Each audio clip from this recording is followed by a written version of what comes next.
جی تو عقیدہ ختم نبوت کے موضوع پر اس سے پہلے گزشتہ نشستوں میں بہت ہی پہلو سے بات ہوئی۔ اب ہم مزید ایسا کرتے ہیں کہ اور پہلوں سے بات کرتے ہیں۔ مثال کے طور پر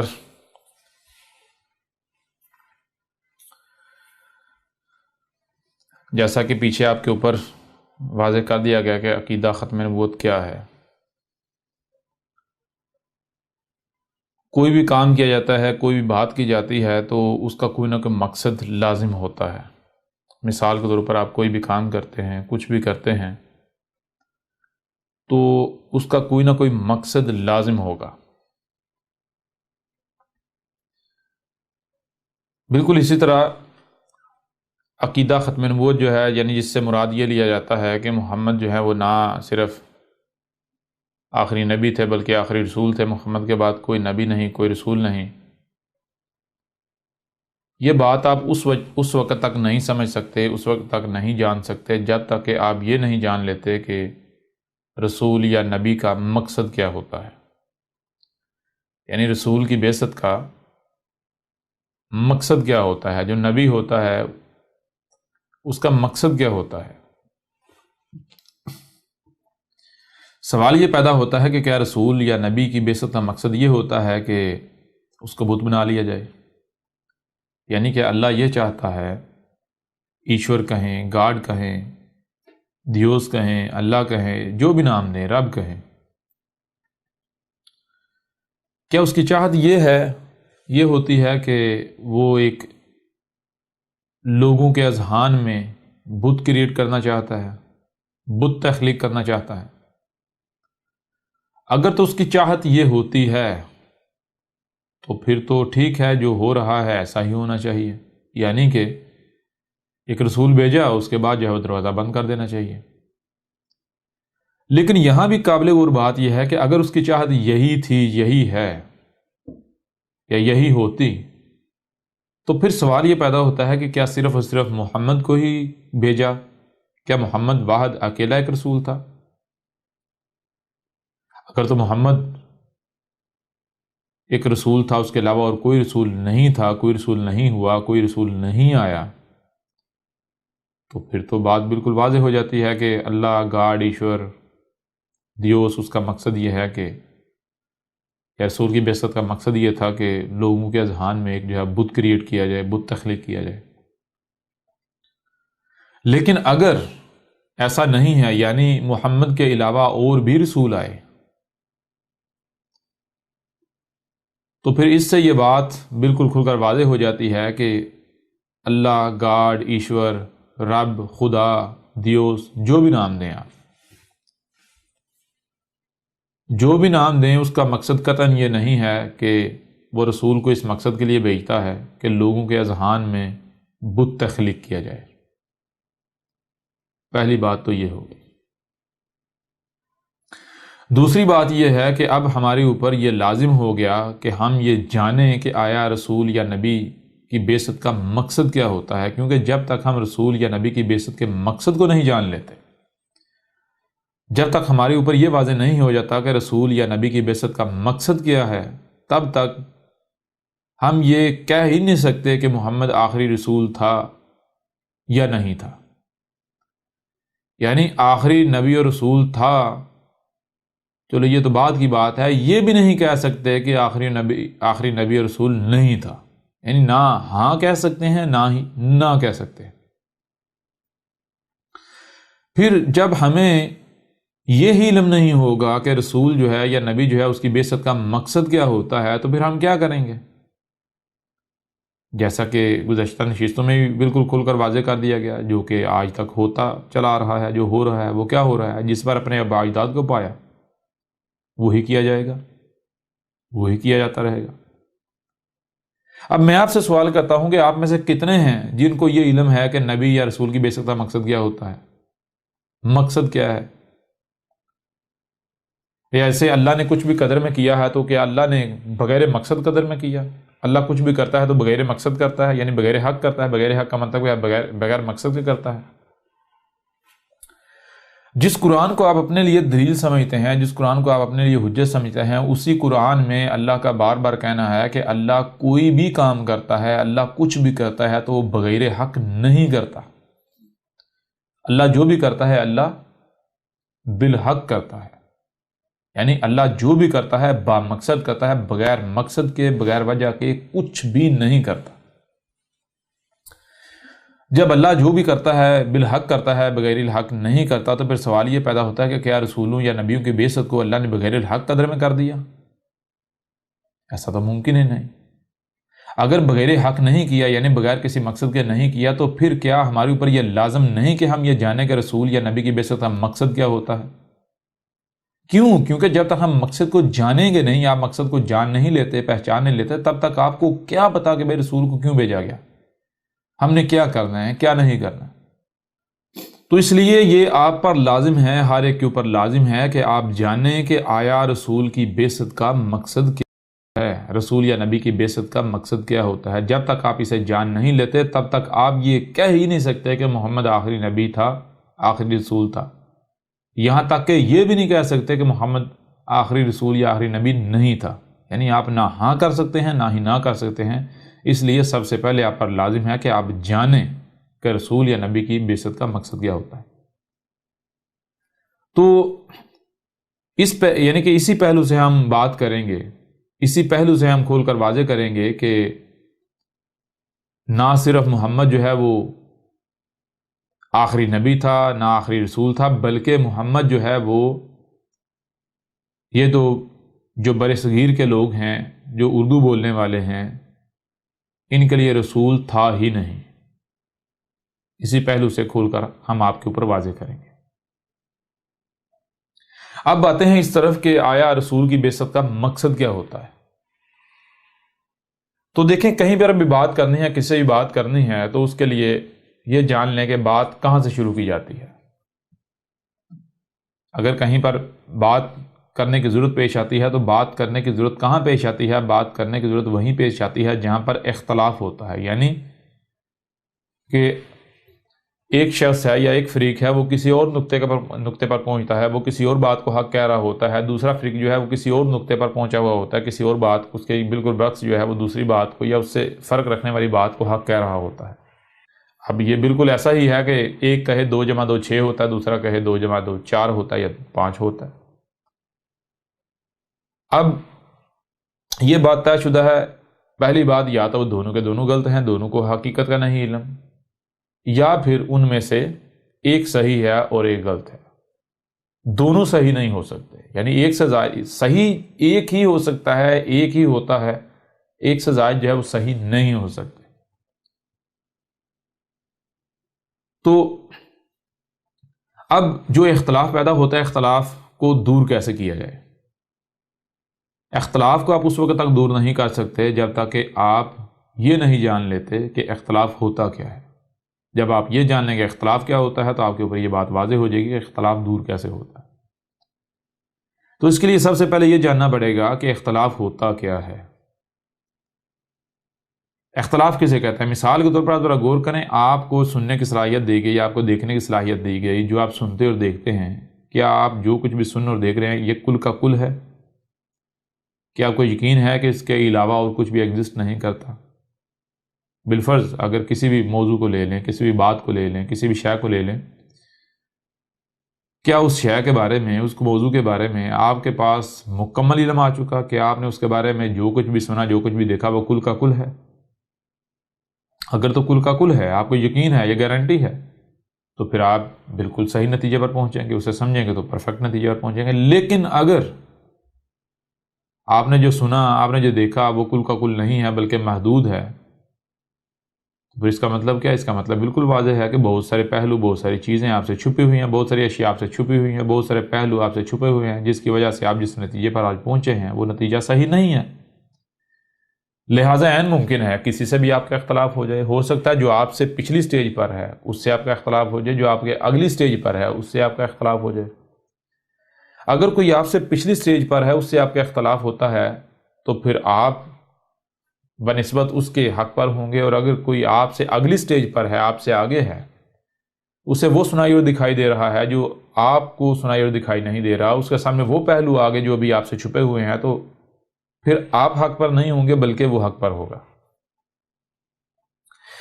یہ ہوتا ہے اختلاف، یعنی اختلاف کسے کہتے ہیں؟ اختلاف کہتے ہیں کہ بھائی آپ جو نتیجہ جو بات کر رہے ہوتے ہیں، آپ اسی کی بنیاد پر کر رہے ہوتے ہیں جو آپ نے سنا اور دیکھا۔ ظاہری بات ہے جو آپ نے سنا جو دیکھا اسی کو آپ سمجھیں گے، دوسرا وہی بات کرے گا جو اس نے سنا اور دیکھا، جو سنا اور دیکھا اسے وہ سمجھے گا، جو سمجھے گا وہ بات اپنی پیش کرے گا۔ تو اختلاف کیوں پیش آ جاتا ہے؟ اختلاف اس وجہ سے پیش آ جاتا ہے کیونکہ سننے اور دیکھنے کی صلاحیت نہ ہی آپ کی مکمل ہے نہ ہی دوسرے کی مکمل ہے، اور اگر دونوں میں سے یعنی کہ ایک کی مکمل ہے اور ایک کی مکمل نہیں ہے تو ظاہری بات ہے اختلاف پیدا ہو جائے گا۔ اب اختلاف کیسے دور ہوتا ہے؟ اختلاف دور اس طرح سے ہوتا ہے کہ فریقین جو ہیں وہ دو ہیں یا دو سے زائد ہیں، وہ بیٹھ کر کہیں بھائی آپ ایسا کرو کہ آپ کس نتیجے پر پہنچے، آپ اس نتیجے پر پہنچے، لہٰذا آپ ایسا کریں کہ آپ بتائیں کہ آپ کس طرح اس نتیجے پر پہنچے۔ پہلے آپ واضح کریں، پھر میں آپ کے اوپر واضح کروں گا کہ میں اس نتیجے پر کیسے پہنچا۔ یعنی ہو سکتا ہے کہ میں غلط ہوں، یہ بھی ہو سکتا ہے آپ غلط ہوں، یعنی ہو سکتا ہے آپ ٹھیک ہوں اور میں غلط ہوں، یہ بھی ہو سکتا ہے کہ میں ٹھیک ہوں اور آپ غلط ہوں، اور یہ بھی ممکن ہے کہ دونوں کے دونوں غلط ہوں اور ہم کسی غلط فہمی کا جو ہے شکار ہوں۔ عین ممکن ہے کہ کچھ ایسے پہلو جو میرے سامنے آگے آپ سے چھپے رہ گئے، جس وجہ سے آپ غلط نتیجے پر ہیں، میں صحیح پر ہوں، آپ پیچھے ہیں میں آگے ہوں۔ یہ بھی ممکن ہے کہ کچھ پہلو مجھ سے چھپے رہ گئے، ایک یا ایک سے زائد پہلو مجھ سے چھپے رہ گئے، وہ آپ کے سامنے آ گئے، لہٰذا آپ نے جو جس نتیجے پر ہیں وہ پرفیکٹ ہے، یہ آگے کا ہے، میں پیچھے ہوں یا میرا غلط ہے۔ لہٰذا کیا یہ جائے کہ فریقین بیٹھیں اور بات کی جائے، یعنی واضح کیا جائے کہ میں اگر اس موضوع پر پہنچا، میں اگر اس نقطے پر پہنچا، اس نتیجے پر پہنچا تو کیسے، میرے مشاہدات کیا ہیں، میرا علم کیا ہے، اپنے علم کو کھول کر سامنے رکھا جائے۔ اس طرح جو دوسرا فریق ہے وہ اپنے علم کو کھول کر سامنے رکھا جائے تو دودھ کا دودھ اور پانی کا پانی ہو جائے، بالکل کھل کر واضح ہو جائے گا کہ ان میں سے کون حق پر ہے اور کون باطل پر ہے، آیا دونوں باطل پر ہیں یا پھر ان میں سے کوئی ایک حق پر ہے، یا پھر دونوں حق پر ہیں لیکن ایک پیچھے ہے اور دوسرا آگے ہے، یعنی ایک جو ہے وہ پچھلی سٹیج پر ہے اور دوسرا اگلی سٹیج پر ہے اور دونوں ایک دوسرے کا مقابلہ کرنے چلے ہوئے۔ ظاہری بات ہے جب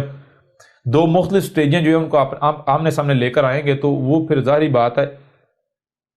دونوں ایک دوسرے کو باطل ہی نظر آئے گا۔ مثال کے طور پر اگر پہلی کلاس کا اسٹوڈنٹ ہے یا دوسری کلاس کا اسٹوڈنٹ ہے، وہ تیسری یا چوتھی کلاس کے اسٹوڈنٹس کو کہے کہ بھائی تو جو سبق پڑھ رہا ہے غلط پڑھ رہا ہے، تو جو کتابیں پڑھ رہا ہے غلط پڑھ رہا ہے، کتابیں تو میری ٹھیک ہیں۔ اس طرح یعنی وہ جو فریق ہے چوتھی کلاس کا جو اسٹوڈنٹ ہے وہ دوسری کلاس والے اسٹوڈنٹ کو کہتا ہے نہیں میں صحیح ہوں تو غلط ہے، تو آپ خود بتائیں کیا وہ دونوں غلط ہوں گے یا دونوں صحیح ہوں گے؟ اگر دونوں غلط ہوں گے کیسے، اور اگر دونوں صحیح ہوں گے تو کیسے؟ دونوں غلط ہوں گے اس لحاظ سے ہوں گے کیونکہ جو چوتھی کلاس والا ہے وہ دوسری کلاس کی کتابوں کو چوتھی کے مقام پر لا رہا ہے، اس وجہ سے غلط ہے۔ دوسری والا چوتھی والی کی کتابوں کو، چوتھی والا جو لٹریچر ہے چوتھی کلاس والا، اس کو دوسری والے پر لا رہا ہے، اس وجہ سے وہ غلط ہے۔ اگر وہ دونوں اپنے اپنے مقام پر رہتے ہیں، دوسری والا یعنی کہ جو اس کا مقام ہے وہیں رہتا ہے تو وہ وہاں پر حق ہے، اور چوتھی والا جہاں ہے وہاں رہتا ہے وہاں حق ہے۔ چوتھی والا جو ہے وہ پیچھے نہیں آ سکتا، اگر پیچھے آئے گا تو دوسری کلاس میں وہ حق نہیں ہوگا، دوسری کلاس والا چوتھی کلاس میں جائے گا، یعنی وہ لٹریچر چوتھی کلاس میں لے کے جائے، کہے گا یہ چوتھی کلاس کو بھی پڑھنا چاہیے، اس سٹیپ پر اس وقت پر وہ ہونا چاہیے، تو یوں وہ غلط ہے، وہ باطل ہے۔ یعنی بات کرنے کا مقصد یہ ہے کہ جب فریقین بیٹھیں گے، گفتگو کریں گے، بات کریں گے، تو جو بھی مسئلہ ہوگا، جو بھی اختلاف ہوگا، وہ اختلاف نہ صرف کھل کر سامنے آ جائے گا بلکہ وہ اختلاف دور ہو جائے گا۔ کسی قسم کا کوئی لڑائی، کوئی جھگڑا، کوئی پریشانی، کوئی انتشار کریٹ نہیں ہوگا، تخلیق نہیں ہوگا۔ لیکن یہاں شرط کیا ہے؟ دو شرط ہیں۔ نمبر ایک، آپ کو بشر ہونے کا ثبوت دینا پڑے گا۔ نمبر دو، آپ کو یعنی آپ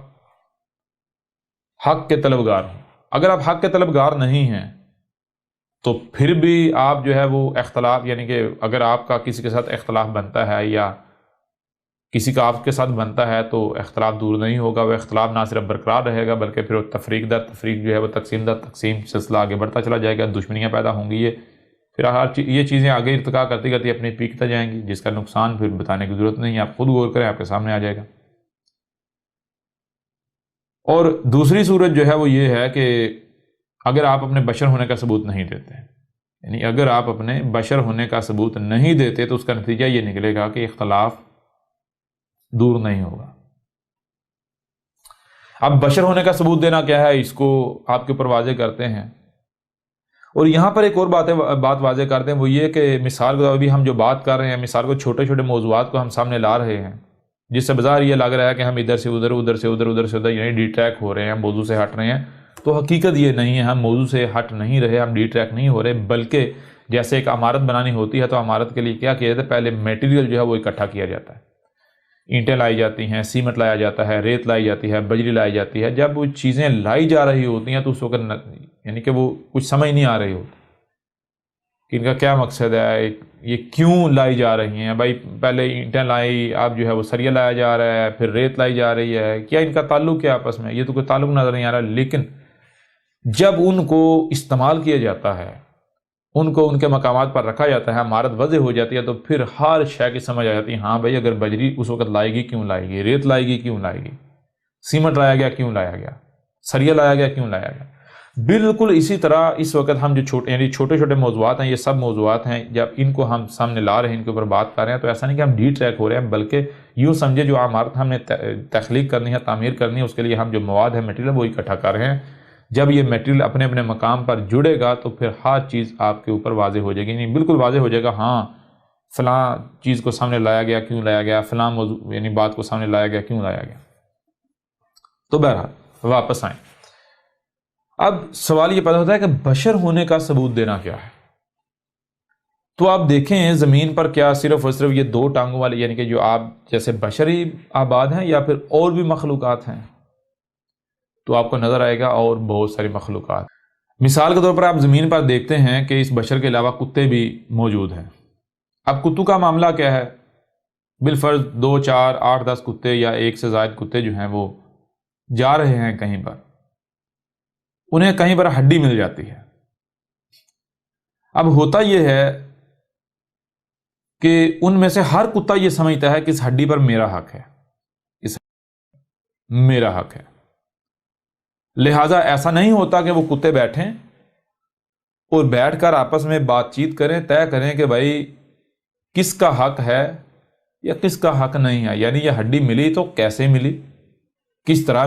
ملی، اس ہڈی میں کس کس کا کنٹریبیوشن ہے، کتنا کنٹریبیوشن ہے، اس کے مطابق ہم جو ہے اس ہڈی کے ٹکڑے کر لیں، اسے تقسیم کر لیں، لہٰذا کوئی اختلاف پیدا نہ ہو۔ تو کتے آپ دیکھتے ہیں، کتے ایسا نہیں کرتے، بلکہ کتے کیا کرتے ہیں کہ اگر کتوں کا کہیں پر اختلاف ہوتا ہے تو کتے کیا کرتے ہیں، نمبر 1 بھونکتے ہیں، نمبر 1 بھونکتے ہیں، نمبر 2 داڑتے ہیں، چیختے ہیں، چلاتے ہیں، ایک دوسرے سے لڑتے ہیں، ایک دوسرے کو نقصان پہنچاتے ہیں، ایک دوسرے کے گلے کاٹتے ہیں، ایک دوسرے کو زخم لگاتے ہیں، اور جس کے پاس طاقت ہوتی ہے، جو طاقتور ہوتا ہے، وہ ہڈی چھین لیتا ہے۔ یعنی آپ یہ دیکھ رہے ہیں، آپ یہ مشاہدہ کر رہے ہیں کہ کتوں کا اگر اختلاف ہو جاتا ہے تو وہ اختلاف کو کیسے دور کرتے ہیں۔ وہ اصل میں اختلاف کو دور نہیں کرتے، بلکہ وہ تباہی کی طرف جاتے ہیں، وہ اختلاف انہیں تباہی کی طرف لے جاتا ہے۔ اس کی وجہ کیا ہے؟ اس کی وجہ یہ ہے کہ کتوں میں سوچنے سمجھنے کی وہ صلاحیت نہیں ہے جو صلاحیت آپ میں ہے۔ اب سوال یہ پیدا ہوتا ہے کہ کیا آپ میں جو سن اور دیکھ رہے ہیں اسے سمجھنے کی صلاحیت نہیں ہے؟ اگر ہے تو کتنی ہے؟ اب اگر آپ جو بھی سن اور دیکھ رہے ہیں اسے سمجھنے کی صلاحیت آپ کو دی گئی، اس کے باوجود آپ اس صلاحیت کا استعمال نہیں کرتے، یعنی اگر آپ کا کسی سے کوئی اختلاف پیدا ہوتا ہے، کسی سے بھی کوئی اختلاف پیدا ہوتا ہے، تو اس اختلاف کو آپ بیٹھ کر بات چیت سے دور کرنے کے بجائے لڑتے ہیں، جھگڑتے ہیں، گالیاں دیتے ہیں، بکواسات کرتے ہیں، تہمتیں لگاتے ہیں، ملامتیں کرتے ہیں، ہار جیت بنا لیتے ہیں، یا اگر آپ کے پاس طاقت ہے تو آپ طاقت کا استعمال کرتے ہیں، استکبار کرتے ہیں، تو پھر میں آپ سے سوال کرتا ہوں، آپ میں اور کتے میں کوئی فرق رہے گا؟ جی، یہاں سے اگر کوئی بھائی کوئی جواب دے سکتے ہیں، دینا چاہتے ہیں تو وہ دے سکتے ہیں۔ بھائی بشر کا معاملہ یہ ہے کہ بشر جو اسے سنائی اور دکھائی دے رہا ہے، صرف سنائی اور دکھائی نہیں دے رہا بلکہ اسے سمجھنے کی صلاحیت بھی دی گئی، لہٰذا اگر کہیں اختلاف ہوتا ہے تو بیٹھ کر اپنی اپنی بات کو سامنے رکھیں، لہٰذا جہاں پر اختلاف ہے، جو اختلاف ہے وہ کھل کر واضح ہو جائے گا، دور ہو جائے گا۔ لیکن اگر آپ یہ جو آپ کو صلاحیت دی گئی صلاحیت کا استعمال نہیں کرتے، اس کا استعمال کرنے کی بجائے کفر کرتے ہیں، نہیں استعمال کرتے، اور آپ وہی کرتے ہیں جو کتے کرتے ہیں، تو میں آپ سے سوال کرتا ہوں، پھر آپ میں اور کتوں میں کوئی فرق رہ جاتا ہے؟ جی کوئی فرق نہیں۔ جی بالکل